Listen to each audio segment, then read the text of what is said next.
Yesterday Upon the Stair by Pit Viper of Doom. Chapter 50. When Shoto returns to the dorms after the first official day of remedial training, he's about ready to either fall over or take a 3-hour shower.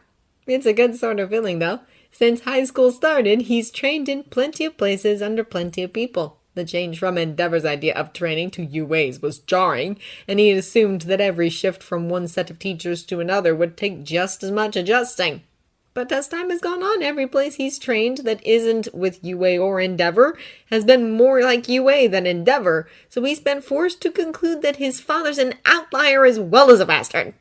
Without him, training leaves Shoto feeling exhausted, but not wrung out or angry or used. The ache in his muscles is satisfying, not debilitating. Whoa! Check out Todoroki's face! Oh man, so much for the class, pretty boy. He weathers the teasing as he rests his eyes on the common room couch. His focus wavered at some point during training, and he wiped out and split his chin open on the concrete, which makes for an interesting face when combined with the usual bumps and bruises. He shrugs it off, Zero, and Ashita's light-headed ribbing doesn't damage his pride the way harsh ridicule does. It's certainly not enough to affect his Midoriya point. It's impossible to disguise those 4 words as a comic fit, but Kaminari still makes the attempt. Shoto's good mood wavers. Nearby, Ida and Uraraka are close enough to see him pull a face, and both of them wins in sympathy. Ida rounds on Kaminari to scold him for making invasive comments and circulating false gossip. In the confusion, Shoto slips out and heads to the kitchen. Ojiro is there, humming over a mug of tea as he waits for it to cool. Oh, hey, Ojiro. Oh, hey, Todoroki, he says. Training go well. Went fine, Shoto answers. He goes to the fridge and sighs with relief when he sees that his leftovers are still there. Kirishima got mixed up and accidentally ate his the other day. That had been disappointing enough without having to awkwardly brush off Kirishima's soulful remorse. Your face begs to differ, his classmate grins impishly. They're really working you and Bakugo hard, aren't they? It's been a while since I saw you guys this beat up from training. Shoto shrugs. Not like I don't need it. They stand in companionable silence for a few minutes. Shoto isn't friends with everyone in class, not like Kaminari and Ashido are. But even outside of his group of close friends, there are a few whose company he doesn't mind. Ojiro is one of them. He's friendly, but not overbearingly so, and it makes him easy to be around. Speaking of which, Ojiro speaks up eventually. Remember a study group? That thing we did before summer started? Shoto finishes his mouthful before replying. What about it? Well, I was talking to Yaoyorozu earlier, and we were thinking of starting it up again. Ojiro says. Ida was refining the rules after what happened last time. After Bakugo took things too far again. Shoto says acidly. Right. Or Ojiro says awkwardly. Yaoyorozu said they run things by Aizawa to see if he had any advice. But anyway, it feels like it'd be a good idea to give it another try, you know? We do a lot of rescue exercises and battle simulations, stuff like that, but I feel like we could do more sparring. I don't want to get rusty, you know, and, well, you and Bakugo are off getting outside training, and a few of the others are looking into internships, so I'm pretty sure there's more we could all bring to the table. Shoto grunts noncommittally. You're really not a fan of Bakugo, are you? Ojiro asks. Shoto's mouth tightens. He's never really been a fan of Bakugo. He respected him as a strong opponent and combatant, but he's never liked him. And now with recent revelations, he can hardly talk about him without his mood taking a turn for the worst. I think he's sort of mellowed out, Ojiro goes on a little cautiously. Since Kamino, what happened there was terrible, and he shouldn't have had to go through that. Neither of them should have. But he's been different ever since. He's been more careful. Have you noticed that? I guess, Shoto says grudgingly. If he thinks about it, really thinks about it, he can't imagine Bakugo throttling Midoriya in a headlock and spitting venom at him the way he once did. But Midoriya is cautious around him for a damn good set of reasons, and anyone that makes Midoriya that tense has Shoto's instant dislike. Why are you telling me this? Well, we messed up a lot last time, Ojiro says. We did a lot of things wrong. The first thing was inviting ourselves without asking, and that was pretty uncool. Sorry about that. He pauses. Do you think Midoriya would be up for it? Why are you asking me? Because Bakugo's not the only one who's been different since Kamino, and I think you know that. Ojiro says bluntly. Shoto stares at him. Look, I don't put any stock in dumb rumors and gossip, Ojiro goes on. But I know he trusts you more than pretty much anybody else. Except maybe Uraraka and maybe Ito, but I'm pretty sure it's you. And since this kind of started with you two sparring together, if anyone should bring this up to him, it'd probably be you. He pauses. Also, he's been in a weird mood today. I think he went out to apply for an internship and he's been kind of off ever since he got back. His food is finished. Shoto nods his thanks to Ojiro, puts the dishes away, and goes upstairs. Midoriya's door is unlocked, and Shoto knocks twice before letting himself in. To his relief, his friend is there, which means he doesn't have to go looking for him. An unnatural chill settles over him as he steps in. Once upon a time, he would have ignored that as a trick of his imagination, but now he suspects it might be dead people. The thought should be weirder to him, but somehow it isn't. Midoriya glances up from the textbook he's staring at, blinking owlishly. Mika climbs out of his lap and jumps down from the bed, trilling softly as she slides back and forth past Shoto's feet. His friend's hands flick out. Shoto's gotten better at sign language, he's been studying books and online videos, and he always tries to find at least some time each day to practice with Midoriya. He's always been good at building muscle memory and learning through physical movements. Yaoyorozu says he's a kinesthetic learner. You look like you got hit by a train, Midoriya tells him. Thanks ever so, Shoto says dryly. Did I miss anything important today? Midoriya shrugs. I'm the wrong person to ask. I was gone for about half the day. Internship. Midoriya's face falls. And the rest of him does, flopping back under his pillow with a groan. Ojiro was right, apparently. Shoto scoops up Mika and deposits her on Midoriya's chest. What happened? I think I sabotaged myself. Did you not get it?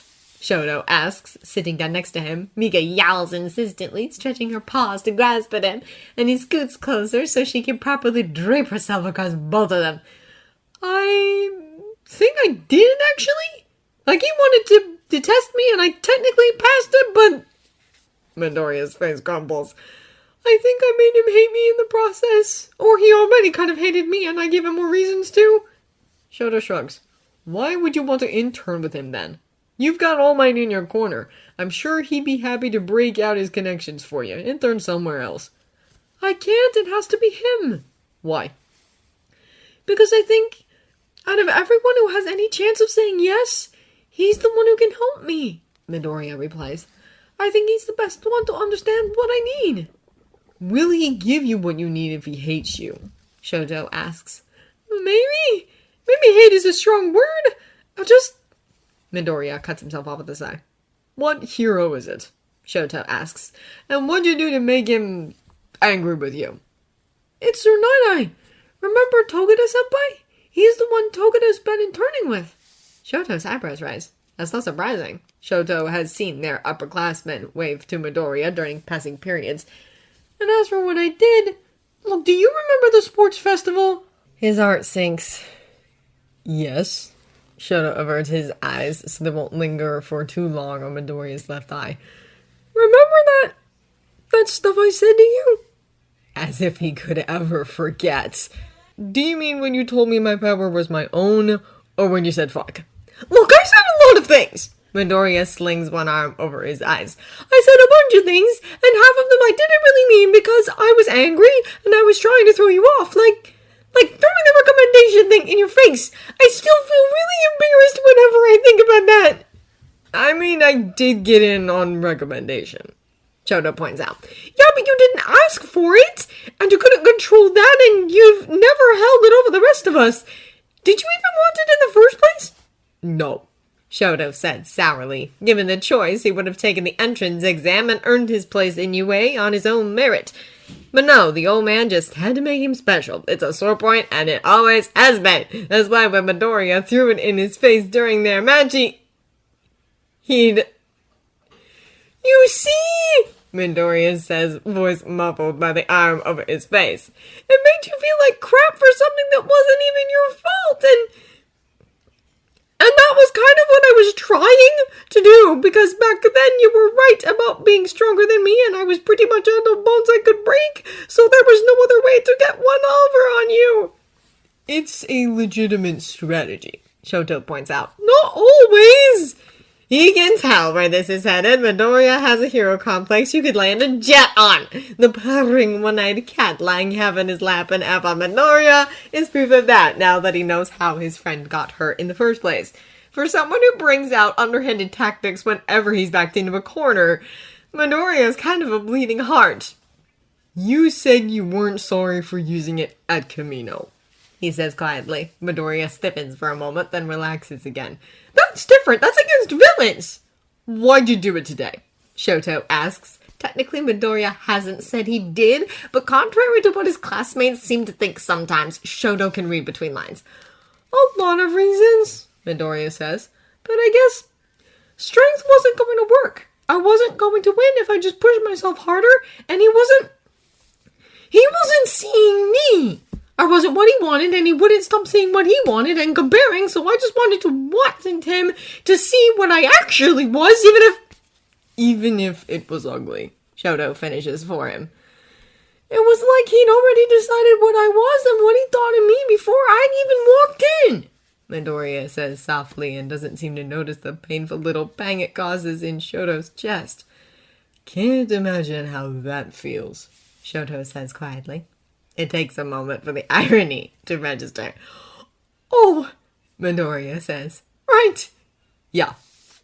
More silence passes. It's easy for that to happen when there's a cat within reach. So what are you going to do from here? Shoto asks. Look for another internship or try to salvage this one? Either way, I passed his test, Midoriya says.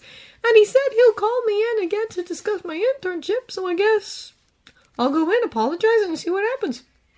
You're my best friend, Shoto says. Midoriya twitches. Yeah, you're too. There's some hesitance to it, which Shoto understands. Best friend still seems wrong somehow. Too shallow, not enough. I didn't like you very much when we first talked, Shoto continues. And what you said hurt, sort of. But a lot of it was sort of right. And now you're my best friend, so maybe there's hope. Yeah, maybe. You grow on people. I don't think Aizawa-sensei liked you very much at first either. Thanks! Are you going to tell this Nai-Nai, Shoto asks, about the ghosts?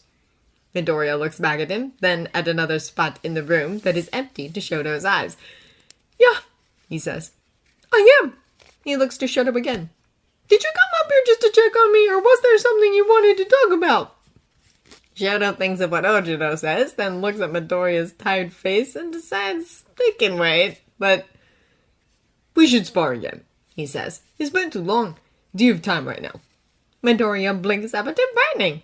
Yeah, he says. Yeah, I got time. Because there's no getting around it, Night-Eye calls the boy in for the next free slot in his schedule. And there is no getting around it. Truthfully, he had planned on taking him on as an intern regardless of the results of his test. But now he can't refuse him even if he wants to. He set his terms, and Midoriya Izuku met them. He gives himself a day to wrest himself back under his own rigid control until he stops tasting bile in the back of his throat and the crawling beneath his skin recedes to a more acceptable level. It helps that a full day means that he no longer has the boy's future pressing behind his eyes, demanding to be seen. He only looked carefully the day before, peering ahead moment by moment so that he could foresee each maneuver before they happened. He's still bracing himself, not sure how Midoriya's voice will affect him now, when he last heard it echoing his own thoughts. Before the boy walked into his office, no one dared call Night-Eye a coward, but the voice is in his own head. He shakes himself, half embarrassed at the thought. He can remain professional. A few slug barbs will not change that. The boy copped to being a strategist and manipulator. Night-Eye pushed him into a corner and demanded he prove his skills, and he did so. He might not like the boy much, but he isn't foolish enough to place all the blame on him when he only did exactly as Night-Eye asked. The boy knocks and waits for permission before entering. The door to Night-Eye's office swings gently open, and Midoriya is barely stepping in when a chill creeps up Night-Eye's spine and takes hold, clutching with many clawed fingers until his temples ache from gritting his teeth.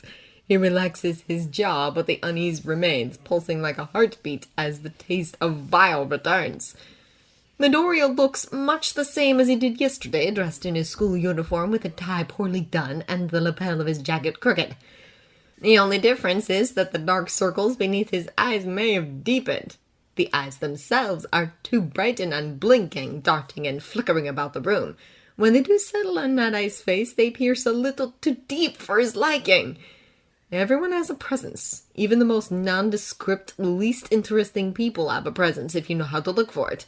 Midoriya's sets his teeth on edge and tilts the very axis on which the room balances.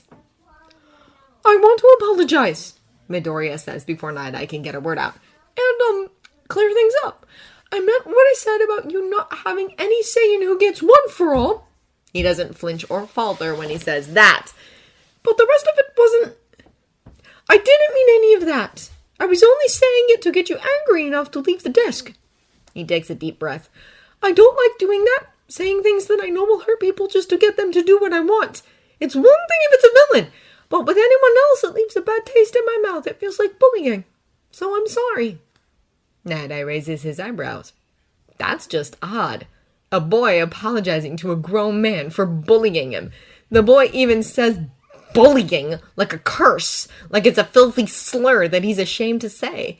In the space of that single word, Night-Eye catches a glimpse of what he saw on full display yesterday when the boy spat out venomous words until Night-Eye lost both his temper and the challenge he had set himself. It's anger, plain and simple.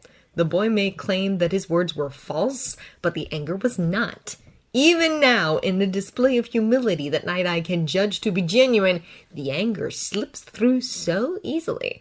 Coupled with the unsettling air that he carries about him, it renews the crawling and the chills and the off-balance feeling that Night-Eye endures stoically. And that, above all else, that is why Night-Eye knows he is right. This boy could be a hero on his own underground, perhaps with an air like that, with anger like that, with a head for strategy as ruthless as that. He could be formidable. He even has a quirk of his own. And hadn't that stung to realize that the boy who All Might claimed as quirkless had a quirk after all, that after years of silence on both sides, in spite of his best efforts and an outstretched hand, All Might still didn't trust it was so simple a truth. But none of that matters when this boy cannot be what All Might was. He cannot be what the world needs, what One for All needs. "It's pointless to apologize," he says at length. "You proved the skill that you claimed, and you did as you were asked. As for your strategy..." He pauses. "You know the details of my quirk, then?" "I asked All Might after he told me what you foresaw," Midoriya answers. "I wanted to know the details to see if there was any way around it. I didn't think I'd be using it against you. I didn't know you'd test me like that." "It was effective," Night-Eye concedes. Putting aside the incapacitating effect of Midoriya's harsh words, the plan was so deceptively elaborate that Night-Eye has to wonder if Midoriya even intended for it to work as well as it did. What he foresaw in brief snatches was this: Midoriya giving up on the fight, himself overpowering the boy fleeing as if a defeat. Its success hinged on the fact that foresight is purely visual. Ingenious. "You used the limits of my quirk to hide your victory from me," he says, "and to hide your quirk as well." Midoriya's throat bobs as he swallows. "Yes," he says. "Some form of telekinesis, I assume. Or gravity manipulation, perhaps." The boy stares at him for a moment longer.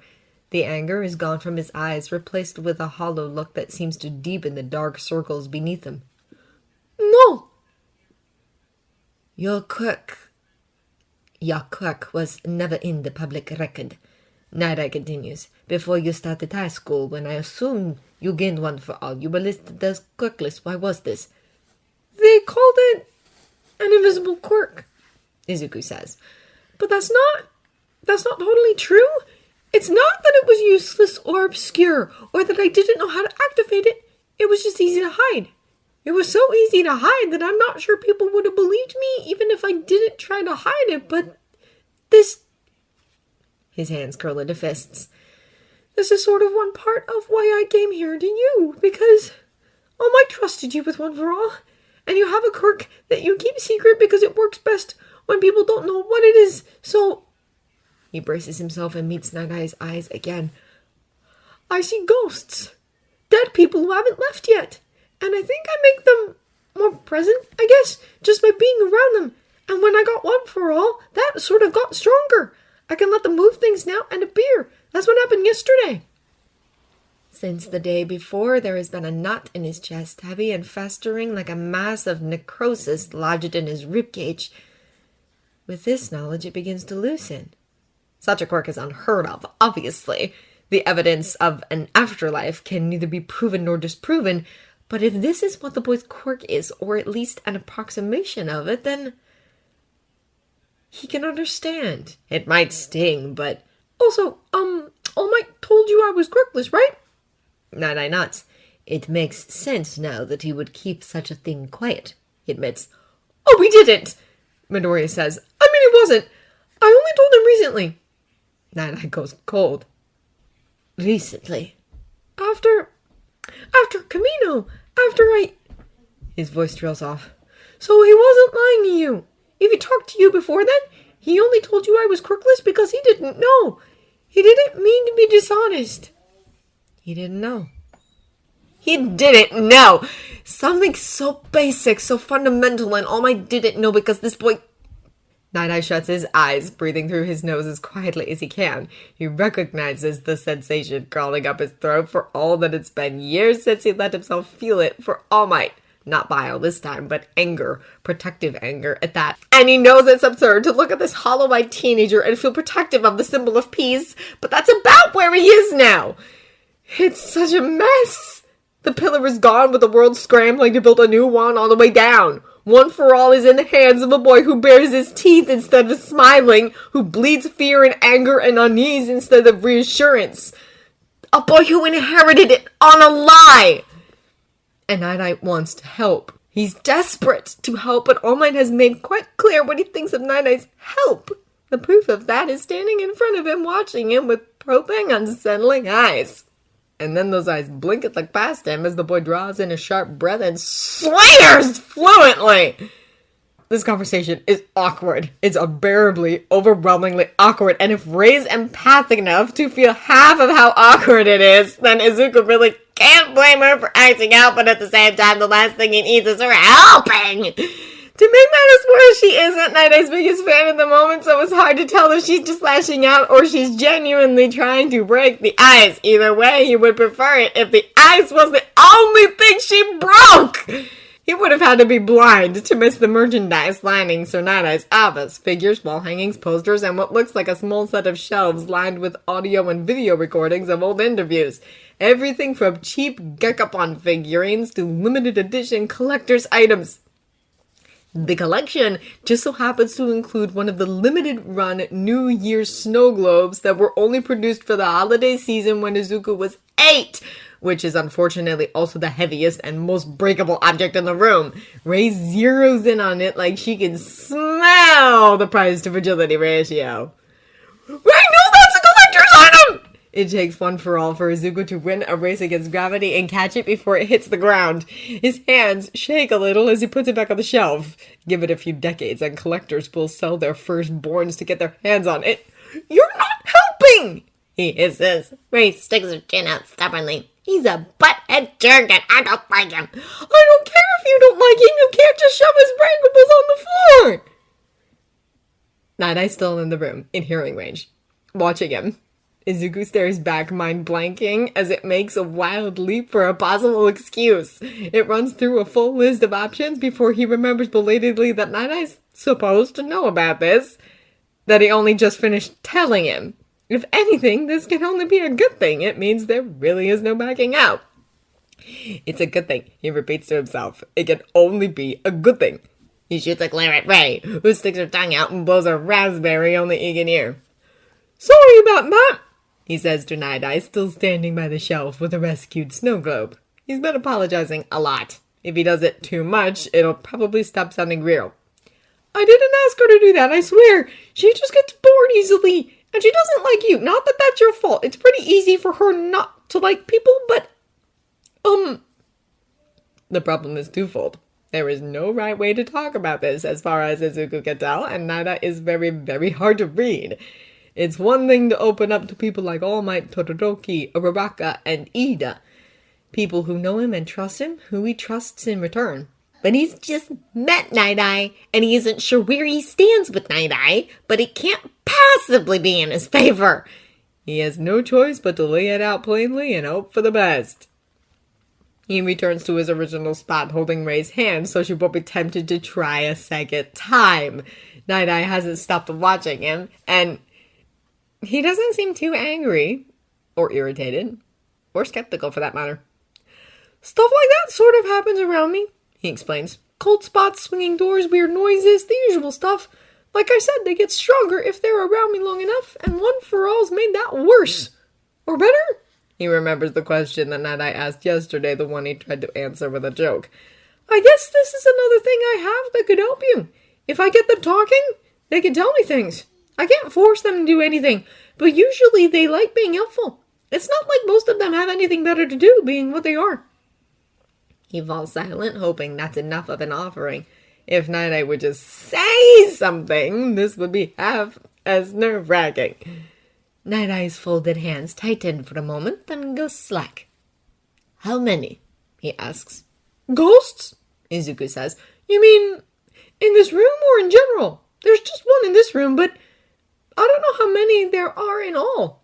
It's a lot. They're everywhere. How much of this does All Might know? Night Eye asks. He knows about my quirk and how it works, and what it could do. Izuku answers. Some of the personal things, too. Like Ray. Ray? Night Eye's brow furrows again. The one who just tried to knock over your New Year's snow globe, Izuku explains. Would you like to see her? I can make it so you can see her if you want. After a moment, Night Eye gives a single nod. Izuku is careful only to press a drop of One for All into the hand he's holding.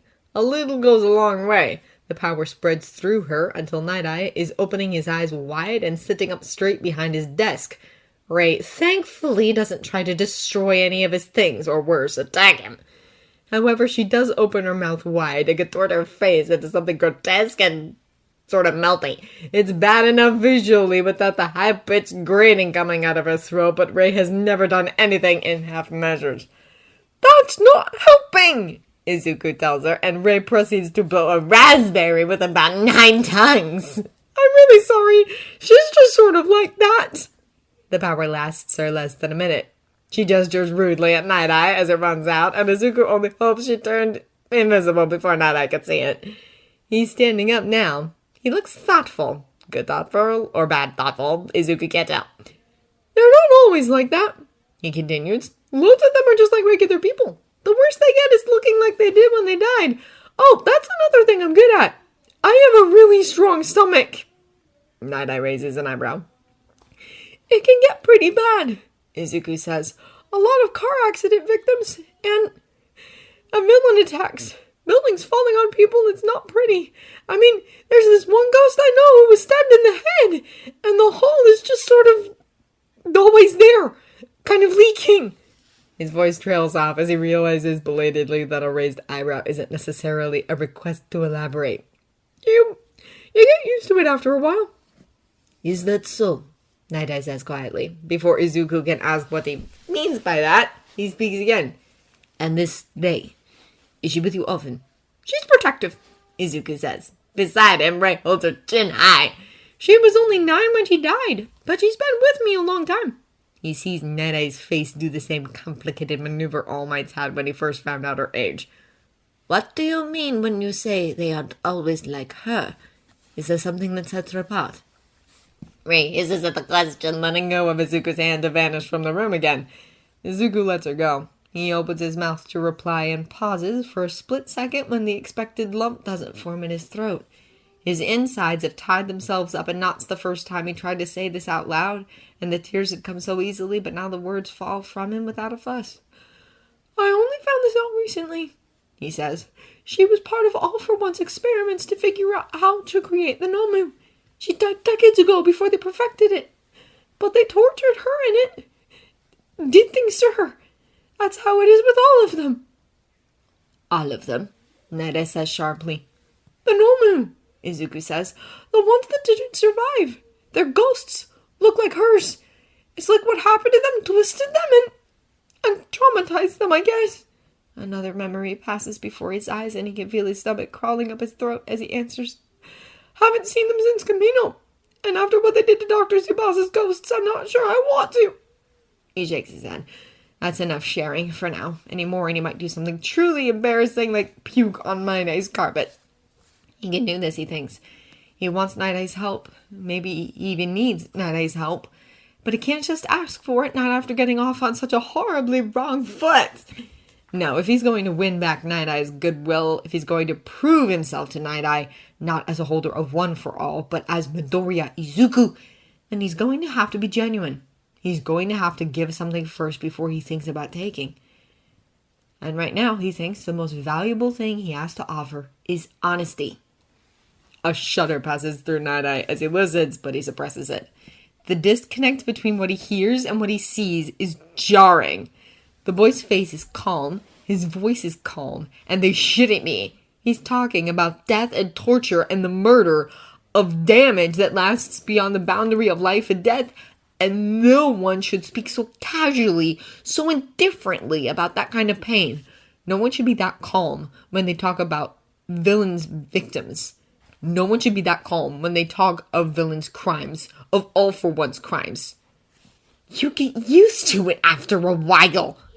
That frightens him. More than the revelation of lingering dead, even more than how easily the successor of all might cause his pain with nothing but words. That frightens him. That a boy this young, on the path to becoming a hero, carrying within him the most powerful quirk in existence, and with it the hope for future peace and stability, can be numb to death and sorrow. That he can speak of the torture and murder of a child as if it means as much to him as the color of the sky. His quirk might tell him what that means for the future, for both Midoriya's internship and the boy's future as a hero. The thought of what it might show him makes him sick with dread.